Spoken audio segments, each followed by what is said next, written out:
ఆయన రామచంద్రమూర్తిగా వస్తే ఆవిడ సీతమ్మగా వస్తుంది, ఆయన కృష్ణుడిగా వస్తే ఆవిడ రుక్మిణిగా వస్తుంది.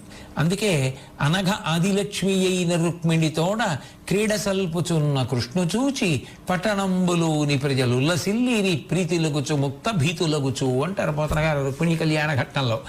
ఇంకా ఆశ్చర్యకరమైన విషయం ఏంటంటే అసలు ఆయన గృహస్థుగా రాకుండా బ్రహ్మచారిగా వచ్చినా సరే ఆవిడేం వదిలిపెట్టదు, ఆవిడ వెనకాతలు వస్తుంది.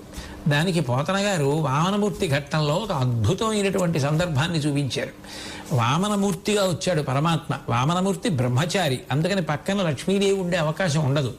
అయినా బలిచక్రవర్తి వామనమూర్తి కాళ్ళు కడిగి ఆయన అడిగిన 3 అడుగుల నేల దానం చేయడం కోసమని బంగారు పళ్ళెం అక్కడ పెట్టి అందులో పాదాలు పెట్టమన్నాడు.